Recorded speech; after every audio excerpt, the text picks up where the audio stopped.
কেমন আছেন? আশা করি সবাই ভালো আছেন। তো কিশোরগঞ্জ থেকে আমি শাকিল। তো ছোট্ট একটা ব্লগ ভিডিও নিয়ে চলে আইছি আপনাদের কাছে। বাংলায় একটা প্রবাদ আছে, বাংলার মাটি সোনার চাইতেও খাঁটি। তো আমি আজ আপনারে প্রমাণ সহ দেখাইলাম যে বাংলার মাটি আসলে সোনার চাইতেও খাঁটি। এই দেখেন, ছোট্ট একটা জমির মধ্যে কত কিতা লাগাইছি। এই যে বাইগুন, 3-4 ধরনের বাইগুন লাগাইছি এই ক্ষেতের মধ্যে। এই যে আরেকটা বাইগুন, এই যে দেখেন ডাটা ডেঙ্গা, আর কি আমাদের কিশোরগঞ্জের পাশে যেটা হলো ডেঙ্গা, ডাটার শাক, ডেরাইস যেটা বলে ভেন্ডি, পাট শাক যেটাকে নাইলার শাক কই আমরা আর কি। আরও আপনারা দেখাইতেছি কত কি লাগাইছি এই ছোট্ট একটা জমির মধ্যে।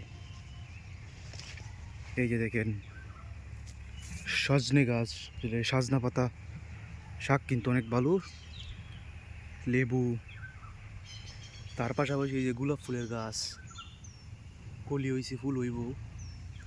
আর এই যে এই জায়গাটার মধ্যে কালকে পুঁই শাক লাগাইছি, 2-3 দিনের ভিতরে পুঁই শাকের গাছ হয়ে পড়বো। পাবদা গাছ, মেহেন্দি গাছ, আরও কত কি আমি আপনাদেরকে আরও দেখাই।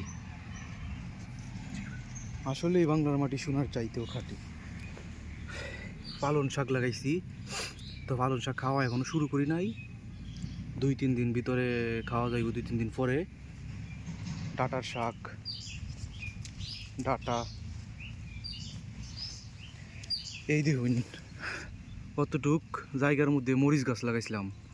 এই যে দেখেন মরিচ কিবা হয়েছে, দেখছেন কত সুন্দর সুন্দর মরিচ।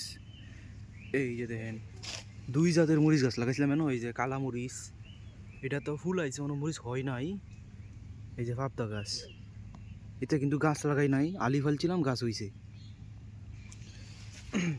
আরও দেখেন এই যে গরু খাওয়ার লাগে গাছ লাগাইছিলাম, গাছ হয়েছে কত সুন্দর। জাম গাছ ছোট একটা, কালা কচুর গাছ। কিশোরগঞ্জে কিন্তু চেপার জন্য বিখ্যাত, চেপা দিয়ে কালা কচু অসাধারণ লাগে।